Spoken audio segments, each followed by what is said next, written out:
Welcome to the Worth Listening podcast, where we focus on having positive and productive conversations around money. I'm your host, Lauren, a 4-time Olympian and certified financial planner. On this show, my guests share their money stories. Everyone has a unique story and experiences both wins and losses when it comes to money. My intent is to give listeners something they can relate to, something that builds their courage to be open and take control of their own money story. When I'm not creating a great show for my listeners, I'm running my company, Worth Winning, where I help individuals and families organize their finances. Check us out at worth-winning.com. All right, now on with the show. Welcome to 2024. Never did I imagine that it would be a whole year that I'd be on hiatus from the Worth Listening podcast. But I have returned. I am so glad to be back. I know that I was a little bit MIA, but I appreciate you all listening to this episode and, giving Worth Listening another chance. The long story short is that life has been lifing, as I'm sure it has been for all of us. But I do know that I love podcasting and that the world does not end because I took a break. I circle back to it because it is something that I love. I feel like not only do I have passion about sharing the various money stories and the different podcasts that I'm getting ready to come out with for you all, but I really, really enjoy the impact that I can have by, putting the words out there to audiences. So I was looking over, what was the last episode that I actually put out? And it was August of last year, related to student loans. And I'm just like, gosh, it was a big student loan update. Payments were getting ready to start again. And now here we are almost a year later, and yikes. I wish I could say that we had survived a crazy time in student loans, but unfortunately, it is not over yet. And really, unfortunately, politics are very much tied to the future of borrower repayment plans. So we're all kind of in limbo, waiting to see what's going to happen from a student loan perspective. So hold tight if you are one of the 44 million people that has federal student loans and is being affected by everything that's happening. I'm dedicated to staying on top of the updates and helping people navigate the changes. I'll probably do a solo episode to just talk about that because there has been a lot going on.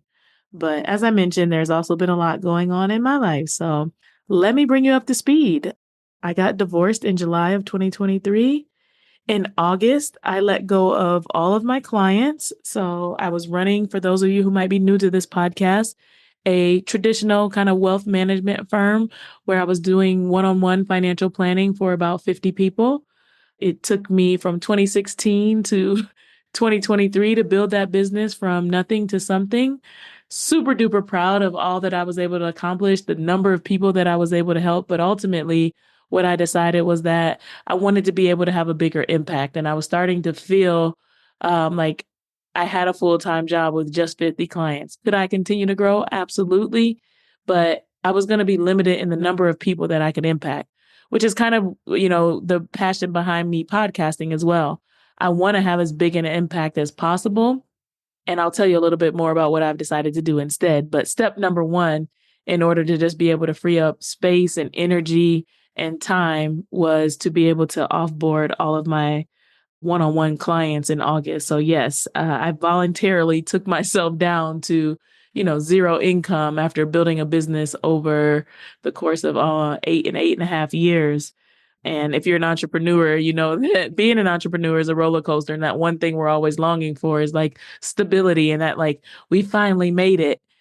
I got that, but I didn't feel like I quite made it. I had the stability of income, but I really, really didn't scratch the itch of being able to empower as many people as I want to and impacting their finances. So also in September, I turned 40. We are now in September yet again. So yes, it's been a whole year and I am now 41. I am in my 40s, y'all. Oh my goodness. On that upper echelon of millennials. I think we are now 43 is the oldest millennial and like 29 or something like that. I have to double check, but I'm an older millennial, but I'm still a millennial, y'all. And then let's just skip ahead to December, where I met a big, long time goal of moving abroad. and I moved to Medellin, Colombia. So I've been very fortunate to travel all over the world. I am at, I think, 57 countries right now. And my two favorite places on earth are Colombia and Switzerland. I love multiple cities in both of those countries for obvious reasons. Switzerland is a lot more expensive and a lot harder to kind of manage my business from. Whereas Colombia is a quick, 3.5 hour flight to Miami. It's between 60 and 80 degrees all the time. There's like real winter in Switzerland. And the cost of living is pretty awesome here. So I'll tell you more over the course of the next few podcasts about my escapades. But yeah, that's kind of been the year in review, or the short version of some of the big things that happened. This year, I've also, of course, been settling in, still traveling. Most of my travel this year was related to supporting Team USA. So I did something for USA Bobsled. I went to Turkey and to the Bahamas to support USA Track and Field ahead of the Paris Games. I did take some fun trips though. Been back and forth to America. My sister had a baby in May. Oh, in March, I went to Kenya. Oh, the other big news, this is not a travel news, but is that I took my locks down in April. So if you see me in person, you know that I've had sister locks for actually the last 15 years. And so almost to the day, 15 years later, I decided to take my locks down. So I'm back on the natural hair care bandwagon, trying to figure out what products work for me, what style. So if you see me on the internet or on Instagram or somewhere, just know that, yeah, there's going to be a new look or lots of new looks coming my way. So as I mentioned, I just celebrated my 41st birthday and it was delightful. I stayed in Medellin. A lot of friends came from America to visit. And life is just, yeah, really, really good right now. I'm really excited about what my 41st year on the planet has to bring. I've had a really good 40th year. And like I said, all these transitions and things that I brought up, they weren't without bumps in the road, but I'm feeling really happy. I'm feeling really like I made a great decision. And I'm excited about what's to come next, which I guess the big part of that what's to come next is the financial retreats.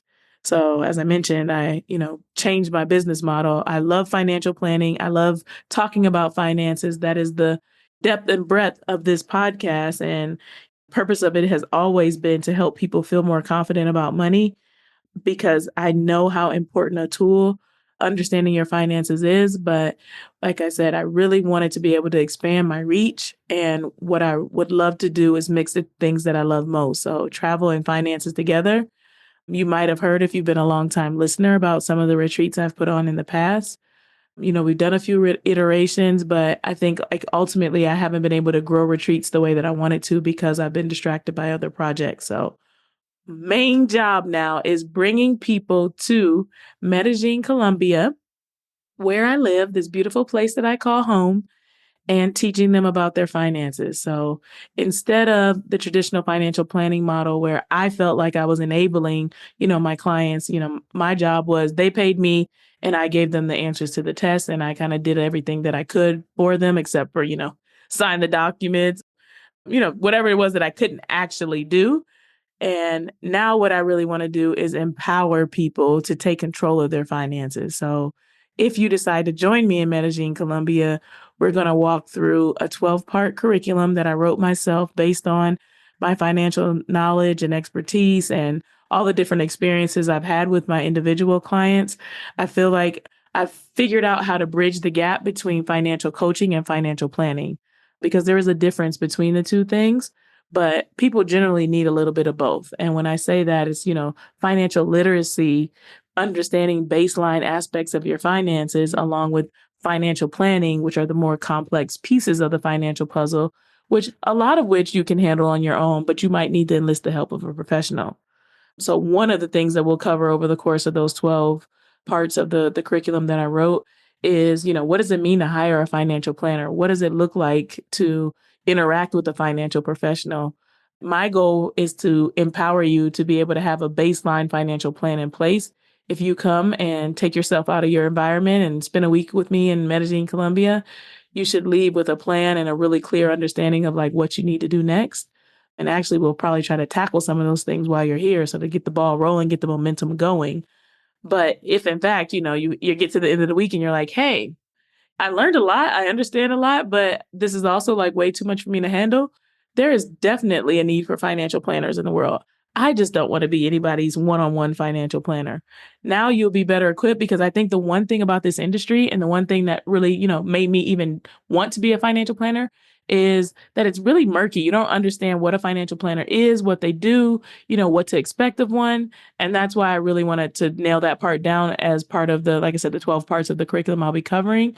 But I also don't think that I need to be the one that serves people on that one-on-one basis. I'd prefer, once I've taught you what you need to know on a baseline level, that you go out and you feel empowered to be like, hey, I need somebody. This is what I need. This is how I need it. And these are the questions I need to ask to make sure that I get it without feeling like I'm getting ripped off. Because unfortunately, a big part of the financial industry is made up of people who don't have your best interests at heart. And it's unfortunate, but I'm going down that rabbit hole. Okay, so let's just get back to, long story short is financial retreats are happening. We've got one for singles, one for couples. We've got one in January. We've got one in July. Just check out the website if you're interested. I'll, of course, be talking about that more over the next few weeks. But let's talk about what we're going to do on this podcast going forward. So the format is going to continue to be diverse. I started by bringing people on to tell their money stories, and I want to continue to do that because you all love those episodes. And I think it's important for us to continue to hear from, everyday people, if you will, just us talking about what's happening in our financials lives so that you have something that you can relate to. But I got a great response when Chloe and I did our Know Better, Do Better series. So Chloe and I will be coming back to you with some Know Better, Do Better stuff. I'm going to continue to do some, solo episodes as necessary based on the current events that are going on in the world. And then I'm also going to be doing some reruns because I think it's a really great time to just bring back some of the episodes and allow people, like, now that I've had time to reflect on them, I know where they fit better. I have better commentary about like what's relevant as we go through these different seasons. Some of the good episodes that went awesome or they got some hidden gems in them, I'm going to rerun those as well. So that's kind of the format we're going through. Solo episodes, me and Chloe with Know Better, Do Better, continuing to do money memoirs, and then also doing a few reruns here and there. That way, we, like I said, we got a nice diverse pool for you to keep yourself perked up and engaged in listening to this podcast. So as always, I am open to suggestions. So if there's something that you love or something you want to know more about, please do send me an email. You can message us on Instagram at worth-winning. We can be found just pretty much anywhere. So just let us know. But the email address is podcast@worth-listening.com. podcast@worth-listening.com. We're going to be coming to you in a bi-weekly seasonal format. So I know this time just to plan to give myself a break so that I don't burn out and just go missing for a year. And this first season is going to be all about travel because, like I said, one of my favorite things to do is travel. And I want to encourage people to broaden their horizons, expand their perspectives. I want to bring people to, like I said, this place that I am now calling home that I think can do just that. So if you're not well traveled and you're like, oh my God, I'm so afraid to, go too far away, or I've heard really crazy things about Colombia, I would never. I am here. I am living it day to day. It is an awesome place and I will be your guide. But why not mix something that you need to do, organizing your finances, with a thing that most of us are interested in doing, which is travel. So we're going to be coming traveling this season. You'll see the different episodes. I'm not going to preface them for you. So you just got to tune in 2 weeks and we'll get this thing going. Thank you so much for having me back. It is good to be here. Thanks for sticking by me all this time. Like I said, if you're new to this podcast, enjoy.